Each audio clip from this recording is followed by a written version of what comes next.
Burrow from the gun. Rifles. Touchdown. Purdy. No good. The four-man rush over the middle. It's intercepted. Picked off by Tony Adams. Adams on the run. Breaking tackles. Tossed down inside the 10. Hello everybody, this is the Pocket Passer. I'm your host, Randy White. I hope all of you are having a fantastic day. I know I am. It was a very hectic day of football yesterday in NFL football. All day Sunday, really. All kinds of chaos going on. I want to touch base real quick on, obviously, shout out to the Browns. I mean, the Browns come out there without their starting quarterback. P.J. Walker rolls into town, leads a game-winning field goal drive. Just really tremendous. Very impressed with what the Browns were able to do against a team that I thought, hey, if they stay healthy, they might not lose a game. Now, obviously, they didn't stay healthy yesterday. McCaffrey went out. Trent Williams banged up. Deebo Samuel went out. George Kittle held to one catch for 1 yard. Really? People are going to react and go, oh, Purdy's bad. Purdy's trash. Everyone will know, Purdy's the product of the system. Brock Purdy's, if he was somewhere else, he'd be trash. If that's your narrative, look, you want to be right. Colin Cowherd put it very well, I think, when he said, everyone wants to be right about Brock Purdy. Yeah. Take a deep breath. If he looked rattled and nervous and panicked on that last drive, I would say those claims have merit. But no McCaffrey, banged up Trent Williams. He's been under duress the entire day. Oh, this all-star cast, and he couldn't perform with it. It's like, well, let's look at how that all-star cast performed yesterday. Because last I checked, Brock Purdy was under pressure damn near every time he dropped back to pass. So you want to talk about the offensive line being great, fine. Well, the offensive line wasn't great yesterday. It wasn't. It was bad. The defensive pass rush for the Browns had a field day. Struggled to run the football. Struggled to pass the football, obviously. Brock Purdy had his worst game as a starter. I get it. Everyone wants to jump ship on Brock Purdy. Went 12 for 27 for an unimpressive amount of yards. And I believe it was like 2 picks. Take a deep breath. The 49ers are going to be fine. They're the best team in football still. I'm not overreacting. All three of my favorite teams yesterday had bad days. The 49ers, the Eagles, and the Bills. Those are the 3 best teams in football. I still think they're the 3 best teams in football. I'm not jumping ship on any of these guys because they had rough games yesterday. Now, the 49ers and Eagles lost. The Bills held on and won. Should they have won, though? Not really. It was really the Giants just being the Giants. But the Giants yesterday was really a microcosm of their season. We can talk about the penalty all we want and how the no call on Darren Waller was. Yes, it was. But if not for terrible mismanagement and terrible execution at the end of both halves, the Giants walk away with the win. If they just so much as get a field goal out of that possession at the end of the first half, they win the football game because they got to kick a field goal from the one at the end of the game, and they win by 1. That's the difference between a good football team and a bad football team. The Bills hang on, they win. Yes, controversy, but they just got a pass interference call to put them to the 1. So at what point is it Giants fans, Giants take some ownership. Execution's got to be better. The Giants simply did not execute the level they needed to execute. I personally didn't even love the play call. I'm not going to blame the coaches entirely because there was poor execution involved there throughout the game. But I don't even really love the play calling. Bills got away with one. Eagles and 49ers played horribly and didn't get away with it. Obviously, Moody missed 2 field goals. That's a 4-point difference. The Browns missed some kicks too, though. So I'm not going to chalk it up to missed field goals and say the 49ers should have won. Both teams missed kicks. But the one that I think is more concerning, everyone wants to jump ship on Brock Purdy. What about Jalen Hurts yesterday playing against a very injured Jets secondary? And we could talk about the injuries to the O-line. It's like, well, what I saw yesterday was a guy that I thought we were going to see last year. And we didn't end up seeing him last year. But this is a guy this was my take on him coming out of college. This was my take on him after his first 2 years in the league. This is my take on him, what I thought we were going to see last year. This is what we saw last night. This is what we've seen really most of this year, despite the Eagles being 5-1 because they have a great team. This is what I've seen most of this year. This is a team, this is a quarterback that, yes, is very athletic. He's an incredible athlete, really tremendous athlete. I love his mentality. I love his leadership. I think he's great in both of those areas. He throws a nice deep ball, especially on the sideline. He throws a really nice fade ball. All right, he's able to hit those guys in stride routinely. He's very accurate throwing the ball down the field. He's just overall an accurate passer for the most part. But what does Jalen Hurts miss that the elite quarterbacks have? He's not a decisive thrower over the middle of the field. He very much so struggles to read the teeth of the defense. You can't ask this man to throw complicated concepts, stagger concepts, dive concepts, levels concepts, things that involve on passing downs. Go make a throw, Jalen. Go make a throw over the middle of the field when the defense knows you have to throw and they're going to cover the sideline and they've got a guy in the middle of the field and you have to manipulate that defender and you got to make a throw on rhythm, on time, with precision and accuracy, maybe some touch.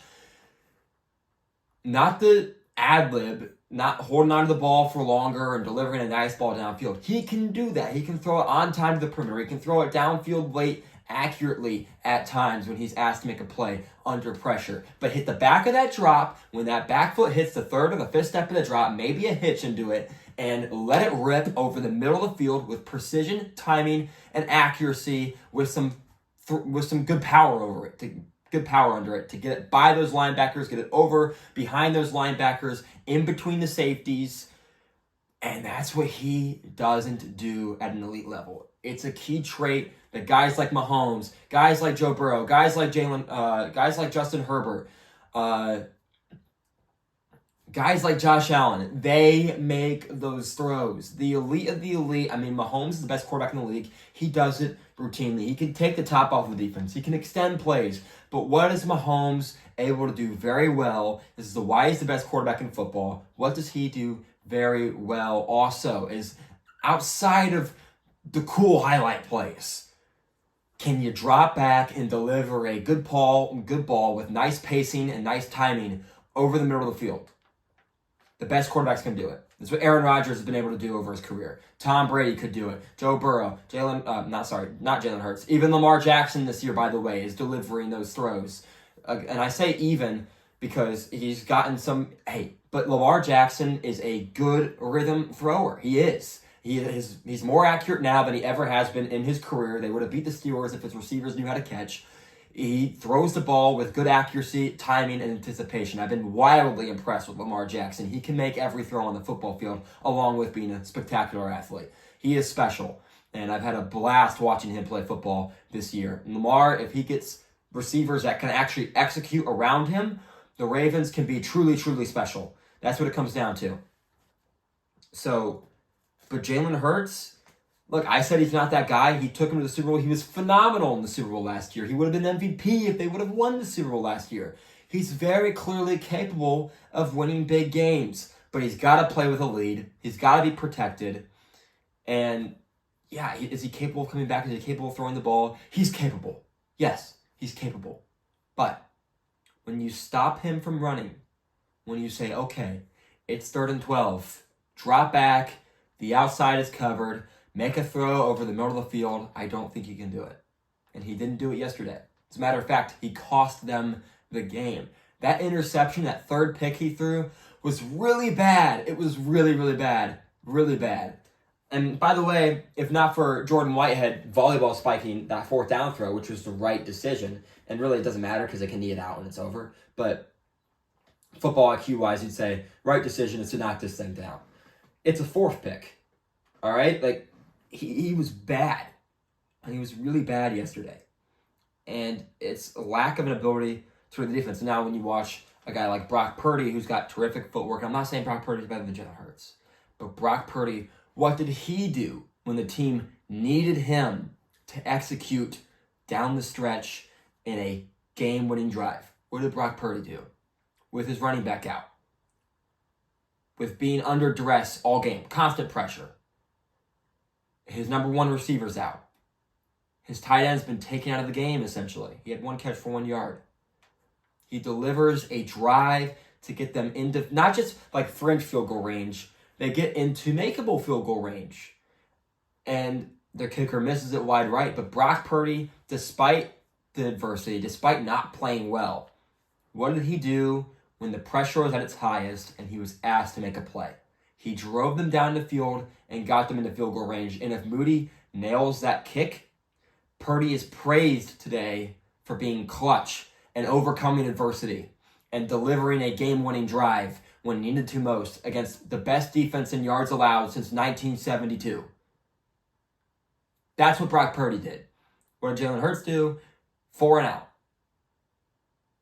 You got A.J. Brown. You got Devontae Smith. You got Dallas Goedert. Okay, some of your offensive linemen are out. But I saw him drop back to pass and he had time to throw on most downs. This is why I didn't love the Eagles. This is why I picked the Eagles to finish second in the division. I picked them to go to the NFC Championship. I promise you, if the 49ers play the Eagles in the postseason this year, the 49ers will win by 2 scores. I promise. The only way it doesn't happen is injuries. If both those teams kind of are dealing with the same kind of injuries or similar, maybe one more than the other, but if it's similar, the 49ers will win by 2 scores. We're talking 10 plus points. I promise. They would have lasted the NFC Championship if Brock Purdy stayed healthy. I am so confident in that. Turn on the tape, watch these 2 teams play. The Eagles' defense is not special. It's not. I'm not impressed. And by the way, I say that, they played well beyond good enough to win yesterday. Well beyond good enough to win. The defense played very well yesterday, okay? So, I'm taking a jab at them. They played very good yesterday, and they played far and above what would have been asked of them to win that football game. They held the Jets to 12 points until Jalen Hurts gifted them the ball at the 8-yard line. All right? Jalen Hurts cost them that football game. Defense was great. Let me shift to this. Bengals are alive. I know I just ripped the Eagles apart. Now let's jump to the Bengals. And I was not impressed with the Bengals offense. They had some nice plays early on. I think they scored a touchdown the first 2 drives. Seattle's defense is very good. They played well. The Bengals couldn't get anything going. What has frustrated me week in and week out for the last now 2.5 seasons, the Super Bowl season, the AFC Championship season, and now this season, is the Bengals' refusal to make any form of adjustment in the pass blocking scheme. It is so beyond me why Zach Taylor and whoever the offensive coordinator is, and Joe Burrow also being a very smart quarterback, when are you guys, for lack of a better term, going to get your head out of your ass and decide to have more than 5 guys block on crucial passing downs? It is so frustrating to watch. I'm not even a Bengals fan, and I commented this on, I don't know, it was some Instagram post, and this is how I feel about it. Watching the Bengals pass protection, everything from execution at the personnel level to scheming and play calling at the coaching level, it makes me want to pull my hair out. I don't understand why it is that they have the least complex pass blocking scheme I've ever seen at an NFL level. You know your offensive linemen can't handle good pass rushers. You know that already. Where's the help? 3rd and 8, and we're having our running back come out in the pass blocking scheme, and and then the rhythm guy's not open, and now Joe Burrow has to hold on to the ball, and the offensive line can't block. Like, the amount of times where there's free rushers, it's like, okay, it's not the offensive line's fault, it's a free rusher, they overload a side. Yeah, you know why defenses overload sides a lot? Because they're gambling that 5 guys are going to go out for a pass, and that guy's going to be untouched. And guess what happens every single time a guy is untouched? At some point, the coaching staff needs to figure out in their heads, we need a more complex offense. It's not just set in 2x2 formations, maybe 3x1. We're just going to spread them out, and we're going to have 5 guys go out for a pass, and Joe Burrow's going to get his head taken off every time he drops back to pass. He's been injured all season. He got injured in the offseason. Wake up. I don't understand. Just from a football view, wake up and use your brains. Put together a good pass protection scheme for once in your life And then maybe you win in the AFC Championship last year. Maybe you win the Super Bowl 2 years ago. Like, the lack of the fact that they've gone so far, despite just the brain dead coaching as far as pass protection goes. Like, they have the lack of innovation on that offense. They are successful. Everyone wants to say, oh, they're only successful because Joe Burrow's got elite receivers to throw to. True. But those elite receivers are the only reason. It's not really Joe Burrow's fault. It's the coordinating. When you're watching how the Dolphins use their elite receivers, how the 49ers use their offense, how the Chiefs use their offense, motioning guys around, creating matchups, putting their defense on their toes with eye candy, right? Motion guys around, make the defense look at stuff. Now, all the Bengals do is, okay, we're going to line up in this formation. Maybe we'll line up in a wide bunch and Jamar Chase will motion inside. That's it. That's all they do, ever. Maybe tight end motions across the formation. It's so frustrating, the lack of innovation in that offense. Joe Burrow and these talented receivers are literally asked to go out and bail out the coaching staff every single play. Where is the innovation, man? And like the drag on Joe Burrow, and by the way, I've been hard on Joe Burrow because he's played in so many playoff games and he has 0 touchdown passes in the fourth quarter. Why do we think that is? There's no innovation on the offensive side of the ball as far as the coaching staff goes. Like, Colin Cowherd says he likes the coaching staff, and I get it because, look, usually bad coaches don't go to the Super Bowl. Well, guess what? If I was to name a bad coach that found their way into the Super Bowl, it's the Bengals coach. And I'm not one to rip on guys. And look, maybe the players love Zach Taylor, and maybe I'm missing the mark here. All right, maybe I am. But the lack of innovation is frustrating beyond belief. This is a new era in the NFL. A set and forget offense where you just go, okay, let's just line up and let's just run our plays. That's not where the NFL is going. And when you look at first of all, one of the highest scoring offenses of all time playing right now this year, the Miami Dolphins, who use motion more than anybody else, take notes. Yeah, it's Tyreek Hill. Yeah, it's Jalen Waddle. But why are those guys open so much? It's not just because they're really good. It's because Mike McDaniel puts them in motion, and now they're hitting their top speed before the ball even gets snapped. Good luck, corners. Good luck. All right? Like, there's nuances to this game that some teams use, and the teams that use them are very good, and the teams that don't, you're biting your nails every time they play football. They should have beat Seattle by multiple scores yesterday with how good that defense played, but they didn't. And lack of innovation on the offensive side of the ball has a lot to do with it. Wake up, Cincinnati. Wake up and stop using your talented players as a crutch to not be creative. It should be inspiration to be even more creative, because if you have players that good and you're using them in that way, it is a waste of their talent. Wake up, use some innovation, and your offense could be right up there with the Miami Dolphins, with the Kansas City Chiefs, who, by the way, have not been impressive offensively this year due to the lack of talent on their receiving end. But with the Miami Dolphins, with the San Francisco 49ers, who use motion to their advantage, and those offenses are playing at the highest levels. The Seattle Seahawks defense is really good. It's not the Browns. You didn't score a touchdown against them, okay? Wake up. Use some innovation. If the Browns make the playoffs and you guys play them, you will lose. I promise. The lack of innovation has a lot to do with it. Okay, now I would like to make very clear, I don't hate Jalen Hurts, and I don't hate Zach Taylor. I've been very hard on them today. I think Jalen Hurts is in the Elite 8 group of quarterbacks. I think Zach Taylor is a good coach, okay? You don't make it to the Super Bowl and be a bad coach. Do I think Zach Taylor's an elite coach? Do I think he's a Super Bowl winning caliber coach?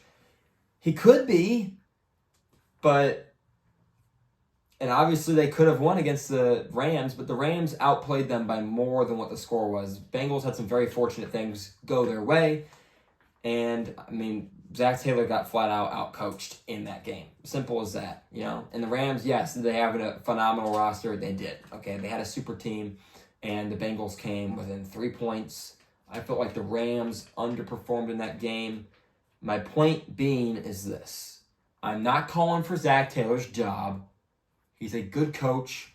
I think they've got a good culture over there. They've got a winning culture. They beat the Chiefs 3 out of the last 4 times they've played them. They're the only team to do that, okay? Like, I'm not jumping ship on Zach Taylor. I'm being highly critical because they could be better than what they are if they were more innovative. It is that simple. I see a lack of creativity on the offensive side of the ball. It needs to get fixed if they want to be great consistently. Jalen Hurts, I was critical of him, of course. Like I said, he is an Elite 8 quarterback. He's not top 5. That's all I was hearing last year. Top 5, top 5, top 5. He was in the Super Bowl. He was in the Super Bowl. He would have been the MVP. He is a great player. All right? He's in that elite category. He's a lot of fun to watch. I love his leadership. I love his mentality. I'm a huge fan of Jalen Hurts. I'm very happy that he took steps, and not that he was obviously caring about what I said, but that he did go out and prove me wrong last year. Like, I was happy to see that. Jalen Hurts is a guy I've had tremendous respect for since how he handled the Tua situation in Alabama. He's a guy I would love to see win and have some success. But what I was critical of him for is a serious issue. It's got to get fixed. Right now, they can win because that team is phenomenal. All right? And the offensive line is a little worse. When the receiving core, maybe they can't afford to keep all their guys. Can you make throws under pressure over the middle of the field with accuracy, with good timing, with good touch? Got to be able to do it. That's all I'm saying. That's where my criticisms come from. With that, that's all I got for you guys. Thank you all so much for watching. If you enjoyed this video, if you liked what I had to say, make sure to subscribe, hit that bell icon if you want to get notified whenever I post a video on YouTube. Go check me out on Instagram and TikTok, where I post pretty much regular content, weekly content for both of those accounts at The Pocket Passer. Thank you all so much for watching. I will see all of you in the next video.